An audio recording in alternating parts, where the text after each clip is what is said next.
Department of Justice has now started and is recovering some of the 5 months of missing text messages from Trump-hating FBI agents Peter Strzok and Lisa Page. Are you going to talk to Mueller? I'm looking forward to it, actually. Do you have a date set? There's been no collusion whatsoever. The president departing Washington Wednesday night for an economic forum in Davos, Switzerland. It made no sense that this was happening, and I immediately believed it suggested the whole thing was a charade. We don't support sanctuary cities. We support enforcing the law and following the law.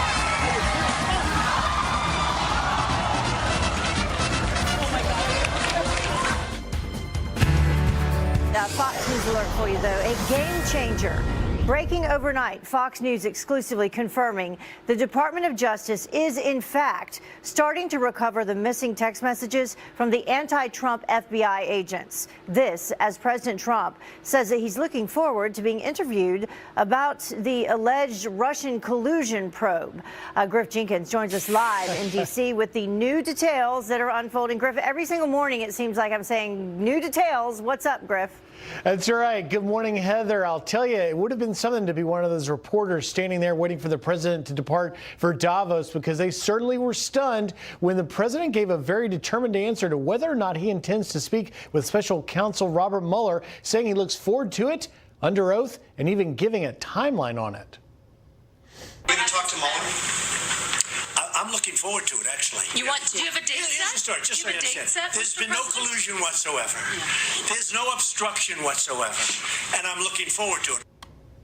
It may have caught White House lawyers by surprise as well, but Ty Cobb told Fox News last night that while the president may have spoken hurriedly out the door, they stand by their message about full cooperation with Mueller, including talking to him, although the details are still being worked out, what form it may take. The president also weighed in on those text messages, thousands of them between demoted FBI agent Peter Strzok and reassigned lawyer Lisa Page, now a federal law enforcement official telling Fox News that a few thousand FBI employee cell phones may have been affected during this 5-month period between December 2016 and May 2017, and that they are taking steps to recover those messages. And as you mentioned, according to our own Sean Hannity, who says he has confirmed that the Department of Justice is started in recovering some of those missing messages. It will be interesting to see what that is. And one more detail here in Washington, that is about that FISA memo. Fox News confirming that the Justice Department sent a letter trying to get Chairman of the House Intelligence Committee, Devin Nunes, not to release that memo. So there will be lots of developments here in Washington today, Heather. Yeah, lots of people putting together different memos, apparently. All right. Thank you so much, Griff. Appreciate it.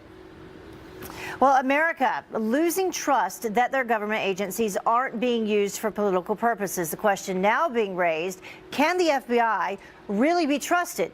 Florida Congressman Matt Gaetz, who has seen the memo, and he wants it to be released so he can expose what he calls a deep-seated corruption.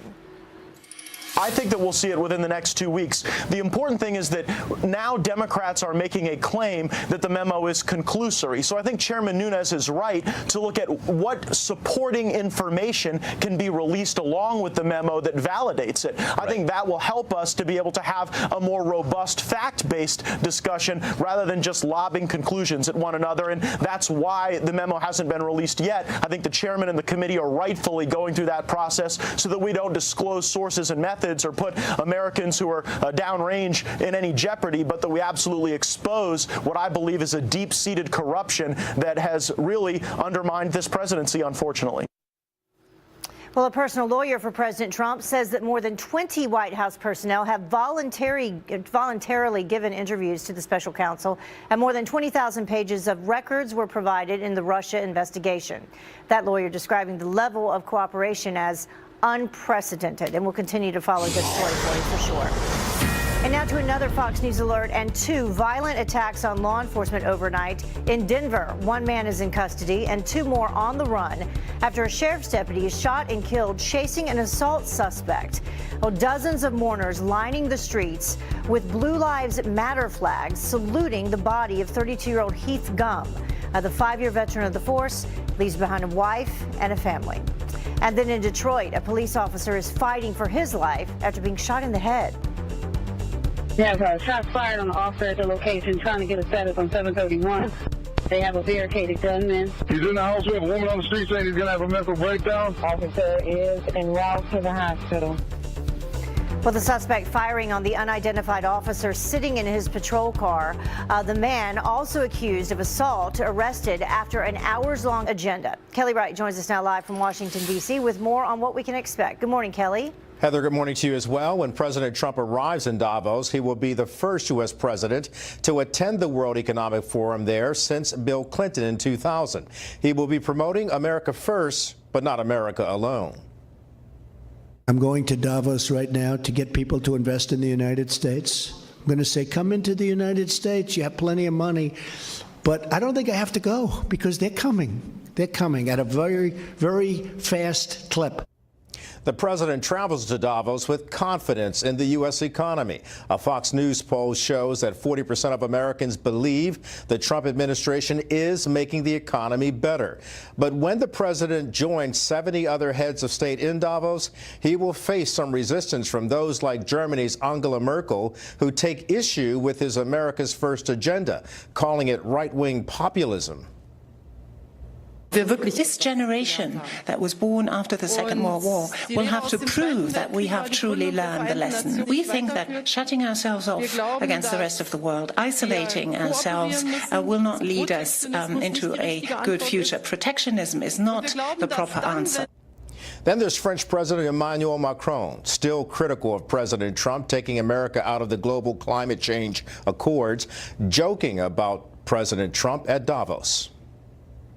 And for sure, with Davos, when you look outside, I mean, it could be hard to believe in global warming. Obviously, and fortunately, you didn't invite anybody skeptical with global warming this year. President Trump will have some supporters, however, in Davos. He'll meet with Israeli Prime Minister Benjamin Netanyahu today. The two will discuss Iran and the Middle East peace agreement that they're trying to look at to see how they can negotiate that. And this is on the heels of Vice President Pence having visited there just days ago. Heather? All right, Kelly Wright, live for us. Thank you, Kelly. All right. Well, before leaving on his trip overseas, President Trump taking a moment to reassure Dreamers, the commander-in-chief revealing that he would be open to a path to citizenship over 10 to 12 years. I'm not going to say it yet. We're going to take a look. But we want to have a good, strong family, and we're going to treat people very well, and we're going to solve a problem that is a very tough problem to solve, and a problem that hasn't been solved. I mean, you people have been reporting about it for many, many years. And then after we do DACA, we'll take a look at the even bigger immigration problem. Well, the president also wants $25 billion for the southern border wall. He's expected to promote an immigration bill next week. Also next week, the State of the Union address where the president is expected to announce his $1.7 trillion plan to rebuild our so-called crumbling infrastructure. Gave a sneak peek to mayors from around the country. We're partnering with the state and local governments like yours to find the most innovative ways to rebuild our roads, bridges, waterways, and airports. Very important words, on time and under budget. Well, the president promised to repair the country's roads, bridges, and transit systems on the campaign trail. And we have a new member of the Fox and Friends family.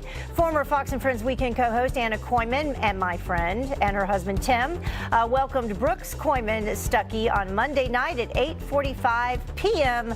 Australia time.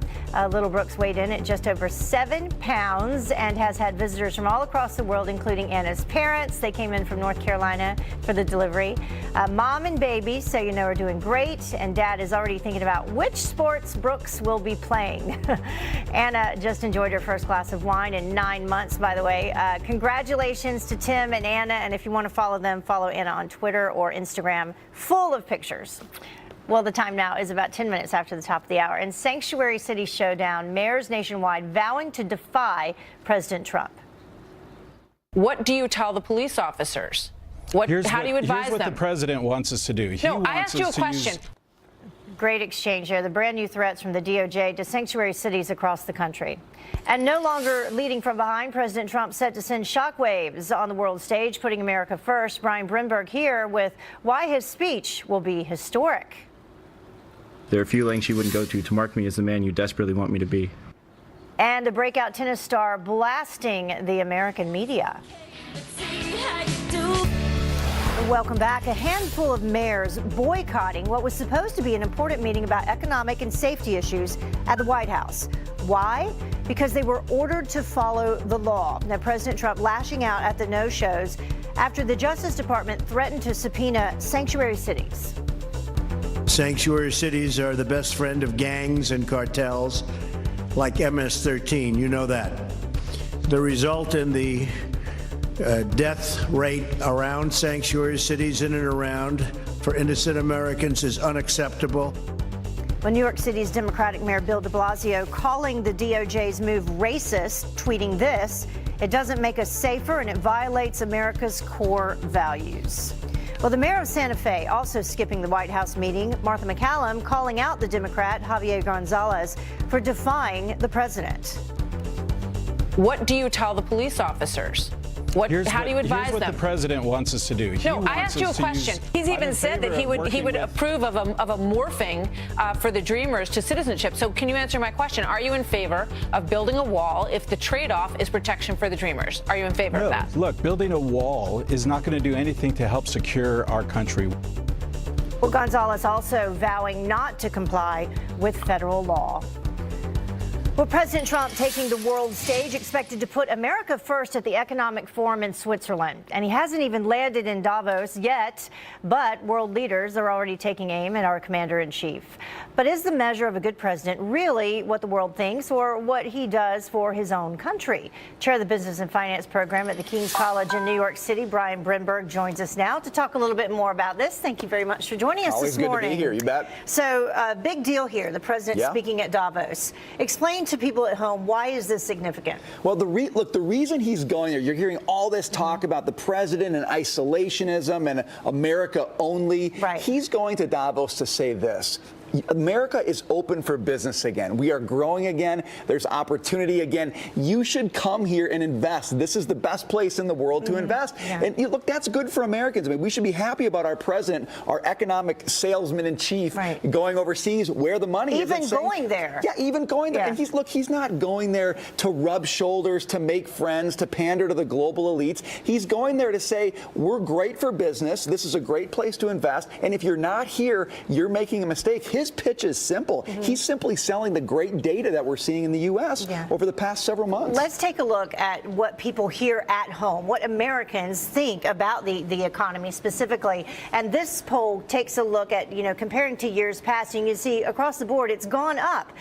From 6% people thought it was excellent in 2017, now 17%. So across the board, people feeling more positive. And then specifically, if you take a look at the economy under President Trump himself, they say 40% under Trump specifically, President Trump, it's better.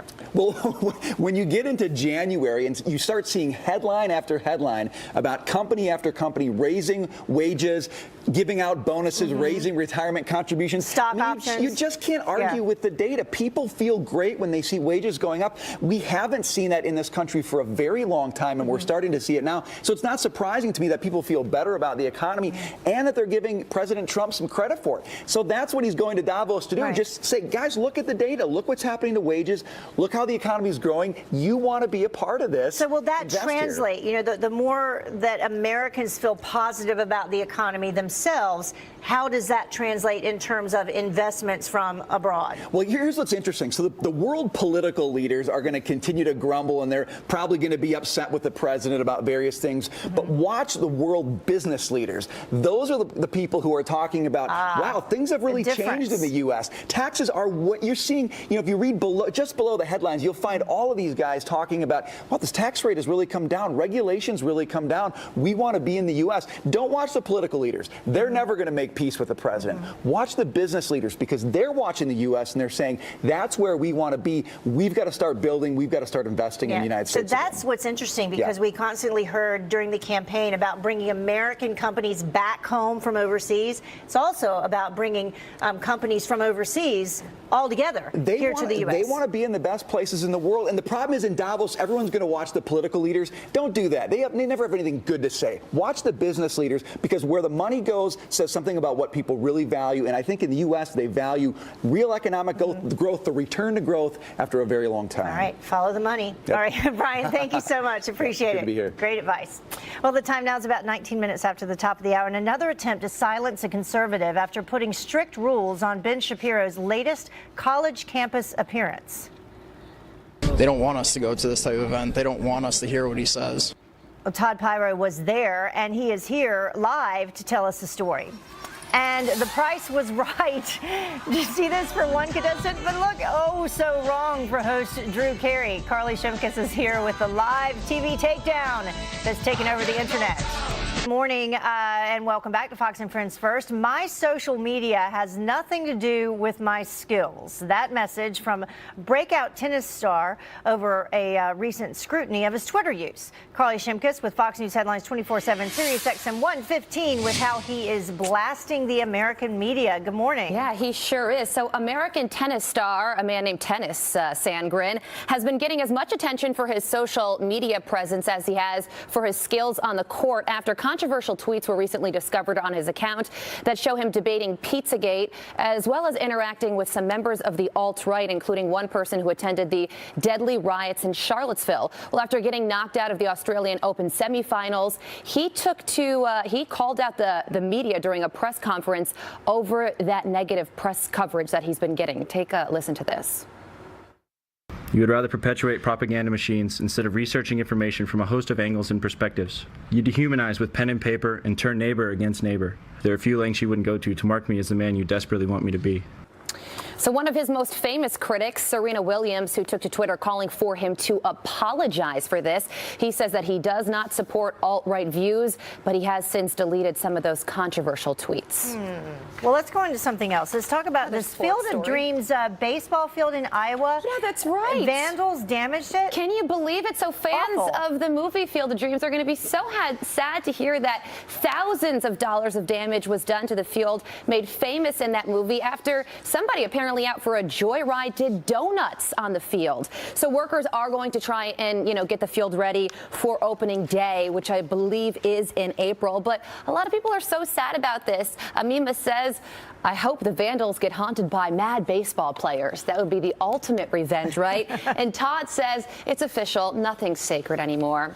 I agree with that. Very sad. Well, speaking of sacred, you shouldn't knock down the host of The Price is Right. Not a good move. But apparently she meant nothing by it. But host Drew Carey might be nursing a little bit of a sore back after an excited fan accidentally tackled him, basically swept him off his feet there, leading to a whole new definition to the phrase, come on down. A lot of people found this a moment very, very funny, including Jason, asking, did she win a car? She did not win a car. She won $2,000, though, and a treadmill. So she could put all that energy to good use, Heather. Hey, good point. Isn't that point. Yes. And I like your phrase, new meaning to come on down. Come on down. Perfect. It's a great game show still. Thank you, Carly. Appreciate it. Well, the time now is about 26 minutes after the top of the hour. And the White House refusing to waver after sanctuary city mayors turned their backs on President Trump and the security of their citizens. We don't support sanctuary cities. We support enforcing the law and following the law. Well, will these mayors stop playing politics and get serious about the president's law and order agenda? We debate it up next. And carjacked and then dragged down the street, a disgusting crime against one of America's heroes, caught on camera. That veteran's message to his attacker. Welcome back to Fox News Alert for you. Here's a live look at Zurich International Airport in Switzerland. President Trump touching down on Air Force One just moments ago. From here, he'll head to Davos. That will be on Marine One for the 48th World Economic Forum. We were just talking about that. And later this morning, President Trump will hold a bilateral meeting with British Prime Minister Theresa May. And we'll bring all of that for you live here on Fox throughout the day. So stay with us. Lots of breaking news there. And now to another Fox News alert, a game changer breaking overnight. Fox News exclusively confirming the Department of Justice is, in fact, starting to recover some of the anti-Trump agents' missing text messages. It's just the latest development in the scandal rocking the FBI. But the White House says that President Trump won't allow a few troublemakers to tarnish his confidence in the nation's top cop. He certainly has 100% confidence in Director Wray, and that's why he put him there. He feels like he is the right person to lead the FBI. We're not going to let a few bad actors tarnish the entire group, but that's why Director Wray is there, and he feels like any changes that need to be made, he will make those changes. Well, Americans, on the other hand, believe the feds are hiding something. That is according to Rasmussen Reports. The survey found that 49% of likely voters think that a special prosecutor is needed to see if the nation's top cops have been playing politics. Well, a Russian spy ship lurking less than 30 miles away from the U.S. coast. The U.S. military tracking the Victor Lanova off Norfolk, Virginia. The ship is expected or designed to pick up communication signals, and it was spotted heading north from the Caribbean last week. Last year, it traveled down from Connecticut, passing several U.S. Navy bases. And this is a big story. In a very rare move, North Korea now calling for unification with the South. The rogue regime saying that they need to make a breakthrough without the help of other nations and promote contact, travel, and cooperation. And they also said that Pyongyang would, quote, smash any obstacles to unity. The announcement coming as North Korea's female hockey players arrive in the South ahead of the Olympics. This will be the only joint team between the Koreas. So follow that story.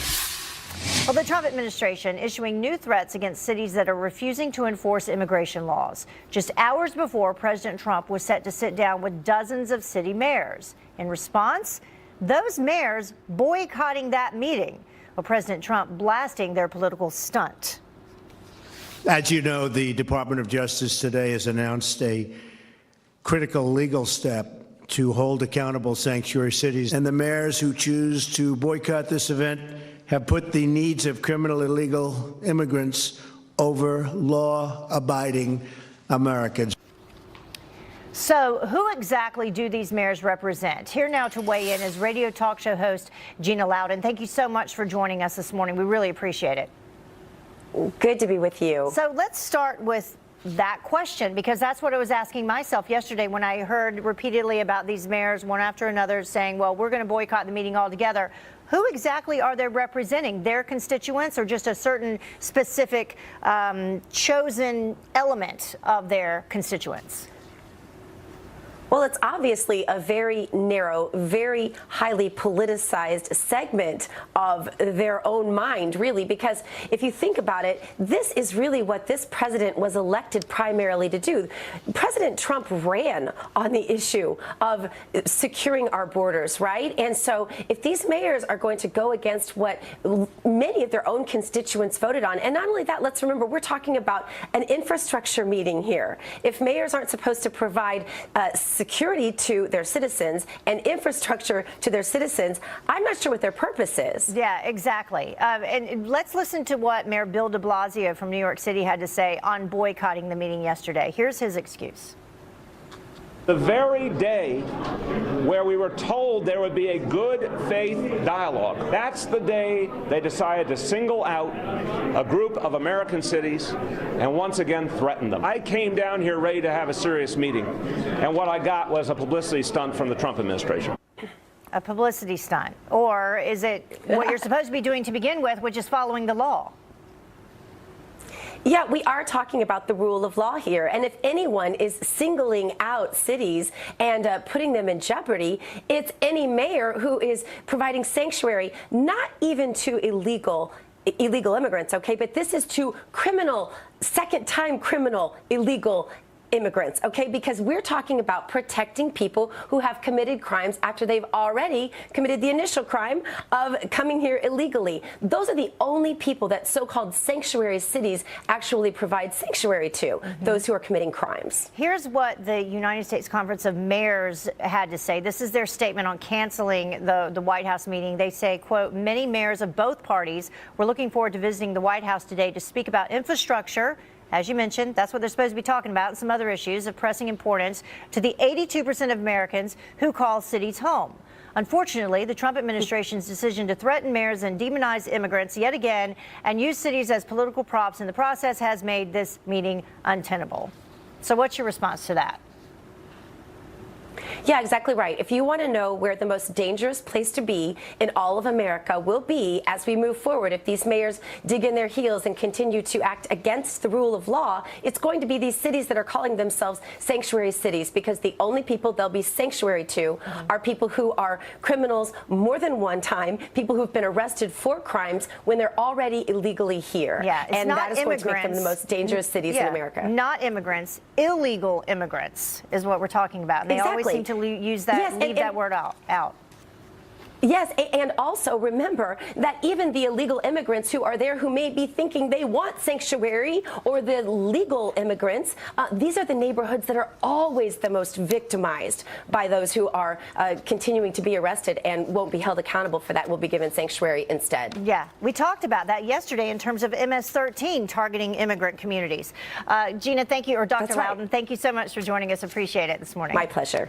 Well, the time now is about 20 minutes until the top of the hour. And a dramatic police chase caught on camera. An innocent driver hit head on, but the chase doesn't end there. Look. There should be a full between all sides and have, be able to actually hear all points of view, especially at college campus. And another college campus making an attempt to silence conservatives, putting strict rules on Ben Shapiro's speech last night. Todd Pyro was there, and he's here to tell us all about it. And Passenger Partnership, the airlines that just made a deal to help fly stranded passengers. Good morning. Welcome back. A Fox Business Alert for you. Apple releasing another update following revelations that the company purposely slowed down your old iPhone. Tracy Crosco from our sister network, Fox Business, with how the tech giant is trying to make up for their battery fiasco, to say the least. Good morning, Tracy. Yes, good morning, Heather. So Apple announced that it's going to have a new update that will allow customers to use that controversial feature to turn it off that slows down the iPhones when the batteries are running low. So this is going to be the iOS 11.3 beta release. Not sure exactly when it's coming out, but it would also show the battery health and recommend if the battery needs to be serviced.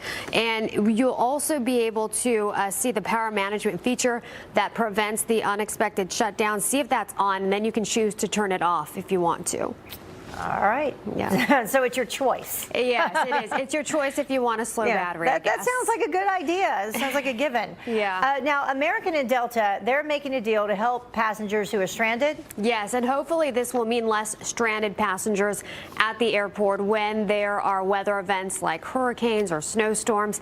So Delta and American teaming up, and they'll be able to fly each other's passengers. So this should be a relief to people that may be stranded this winter. So that's an excellent idea. Yes, they had a deal like this back in 2015. Not sure what happened then, but they're reviving that deal now. All right. Well, hopefully whatever happened then won't happen again. Yes. Now, this Fox News poll, people are feeling really positive about the economy. Yes, they're saying voters rate the economy positively today more than they have in nearly 2 decades. So this is what the Fox News poll says, that President Trump has made the economy better. 40% say that. 22% say it's worse. About a third, 34%, say there is no difference. Well, we'll see how that poll changes as more positive things seem to continue to happen on the economic front. So absolutely, we'll see. Heather. Thank you so much, Tracy. Appreciate it. Thanks. Have a great day. You too. Well, another attempt at silencing a conservative speaker on a college campus. The University of Connecticut banning the public from attending writer Ben Shapiro's appearance last night, offering counseling to any students who were offended by what he had to say. And Todd Pyro was there, and he joins us now. Todd, did you need some counseling? I need a nap. It's been a long night, but it was a packed house, Heather, for Ben Shapiro at UConn, the University of Connecticut. The college Democrats also hosting a speaker. We visited both. Check it out.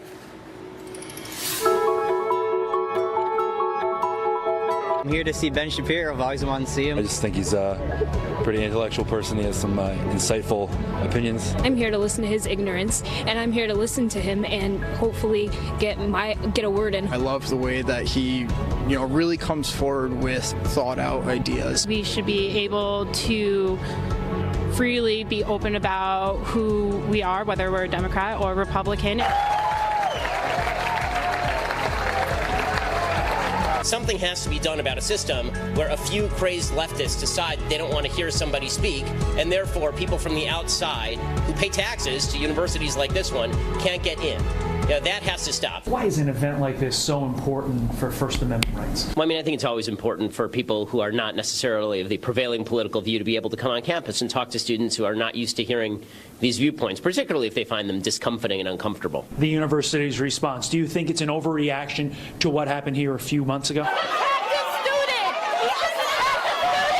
I think there's no question it's an overreaction, but they're the ones who have to do the security assessment. So I'm not going to second guess their security assessment. I will second guess their assessment that they need to close it off to the general public. And I don't care who comes here. Let the guy talk, give his opinion. Free speech is more important than people's feelings, so there shouldn't be acts of violence because people disagree with one another. What do you think of the university offering counseling to those who may not be able to handle Mr. Shapiro's speech? I think that if you can't handle it, then that's kind of sad. I mean, most people here, I would think, can handle a leftist speaker. So a packed house here at the Ben Shapiro event, line stretching around the block. Let's go check out the counter event also going on at the exact same time. I think this is a much better alternative than going and giving Ben Shapiro exactly what he wants, which is for people to come and scream at him and protest him so he can go on, post a YouTube video like Ben Shapiro destroys UConn liberals or something like that. From what we understand, the university is offering counseling to those who don't agree or can't handle Mr. Shapiro's opinions. What are your thoughts on that? Hey, I can answer that question if you want. I'll ask you. Yes, anyone who feels that they need mental health services from the University of Connecticut is entitled to those services regardless of the reason. What do you think it says about the state of the First Amendment that a university has to limit participation in an event that 20 years ago would have been open to everybody from all sides to have a discussion? It's crazy. I mean, there should be a full discussion between all sides and have, be able to actually hear all points of view, especially at college campus. It's a great thing universities have people like me, and yes, like the person who's speaking opposite me on this campus to give a variation of ideas. That's a wonderful thing. Thank you so much. I really appreciate it. Thank you for coming out. The crowd at Shapiro's event was capped at 500 people. Many more were turned away. And Heather, you had a reaction when you saw what I call the mansplaining of the evening. I was having a very good conversation with that young woman. She was giving a counterpoint to Mr. Shapiro. Right. That guy came in, and it's almost like the left silencing the left. Yeah.